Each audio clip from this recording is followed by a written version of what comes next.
this isn't just a platform to move people in and out, and that will make our mark inside these walls. These objects have a really significant past that we need to look into, and we can't just discard them. So they bring their own baggage and their history, and that we had created these for one time, and now that they are, it's not only just putting life into the objects again, but more importantly, it's looking at ourselves as humans and why we feel that it's acceptable just to discard things so quickly.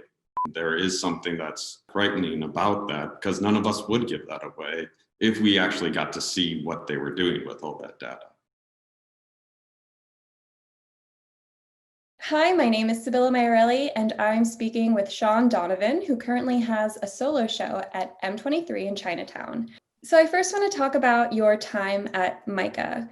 While you were there, you were pursuing a very different path, and I'm curious about what set you on that path and what changed. I think I went into the path as more trying to get this traditional education. It was good to learn all these traditional skills and ways of seeing, but at the same time that it was as important that I completely abandoned that and burned all my work to start a new path and stuff that focused more on the materiality and more current and pressing issues. And despite the fact that you were rejecting a traditional medium, you still decided to pursue an MFA. What changed from the time that you graduated and then burned all your paintings to the time that you entered SBA? I think it like the continuation of work was always kind of happening, but it was more relearning how to make again and make it something that I felt was a lot more valid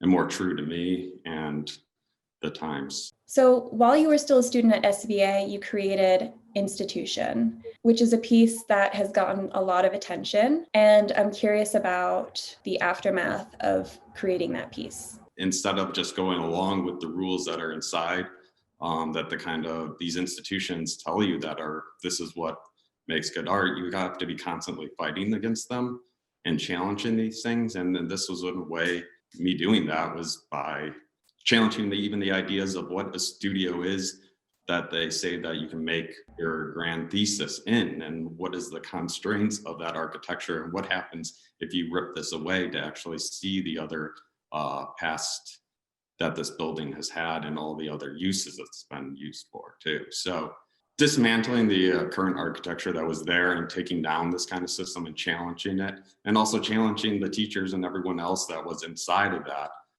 that this isn't just a platform to move people in and out, and that will make our mark inside these walls.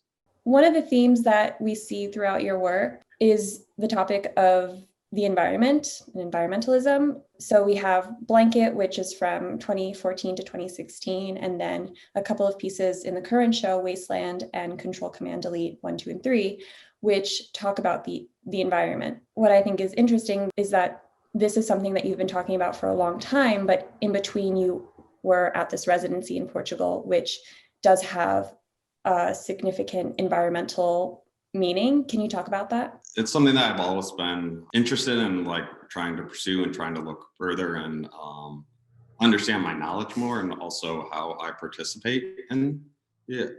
From the time in Portugal, I think it was a really good time for me to be there, because it was this landscape that it was abandoned for most of the parts, just because it used to be this more utopic area for these petrochemical companies where they were making plastics and other types of chemicals that completely ravaged the lands. Really being pushed up against this and like looking at this front hand is kind of brought a lot to the work. A question I have about Blanket specifically is, why is the date on that 2 years long?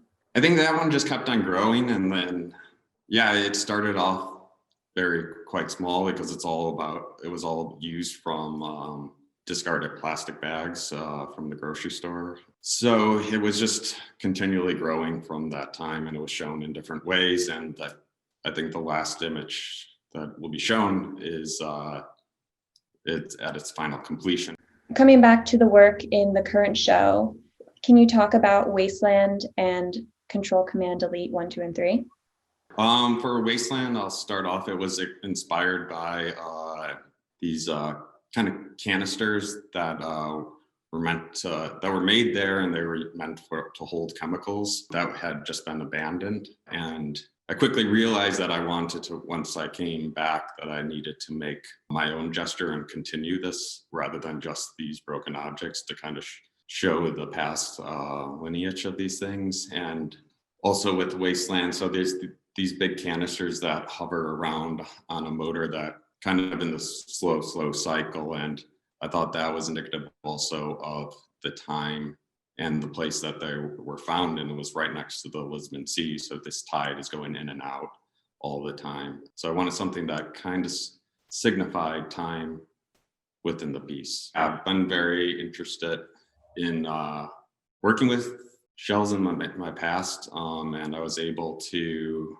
find someone to find these shells that supposedly his grandpa had at one time, and he was just getting rid of them. But I was also noticing that in these kind of areas and stuff, and these kind of wetlands, and these were from the Midwest, but they're also, it's a common snapping turtle, so it's all over the United States. Well, right now, that's something that's going on. It's that they're fighting to try to frack down in the Everglades and stuff.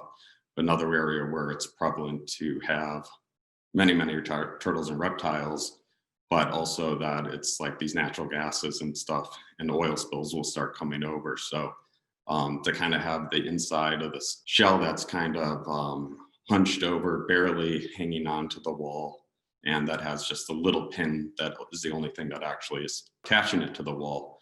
So it's in this very delicate state of where it could almost fall over, especially with these big neon pieces that are attached to it, glowing the internal side of the turtle shells. Yeah, and how important is it for you to be using found material in your work? For Wasteland, it was a fabricated object that I made here, but the main issue with that, or the thing I try to keep with, is that these objects have a really significant past that we need to look into, and we can't just discard them. So they bring their own baggage and their history, and that we had created these for one time, and now that they are, it's not only just putting life into the objects again, but more importantly, it's looking at ourselves as humans and why we feel that it's acceptable just to discard things so quickly. Speaking about the environment, and obviously, part of what we're talking about with like single-use plastic is like personal habits, but there's also the role of corporations and government, which reminds me of a couple of other themes that I've found in your work, which are surveillance and control, whether that be control of other people, other beings, the planet. A couple of pieces of yours that talk about surveillance are Prism from 2016 and Silver 1, Silver 2, Silver 3 from 2016, which are your surveillance paintings. So obviously this is a big theme, a big topic. There's a lot to say about surveillance, but I also think it has a connection to a couple of other pieces, such as Leftover from 2020 and Untitled 2018, which is the chain link fence, which was in the 7 Artist 7 work show at M23. And I really do think that those things go hand in hand. How do you see those different pieces working together?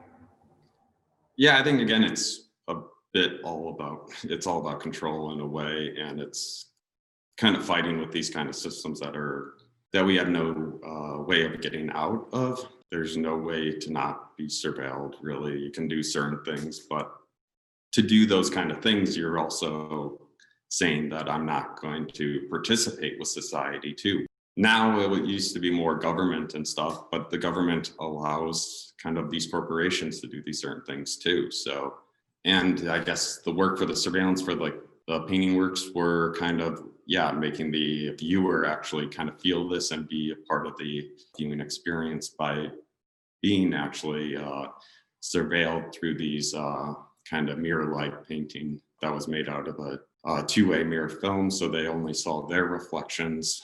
But while underneath it were these small cameras that are being more and more used every day for home security.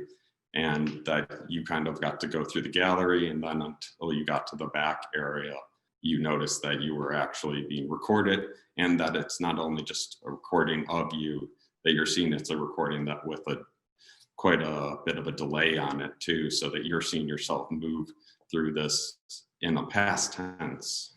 There's something about knowing when you're being watched and not knowing and not being able to give that consent. And the thing is that, we give consent to all of these tech companies every single day when we use their apps.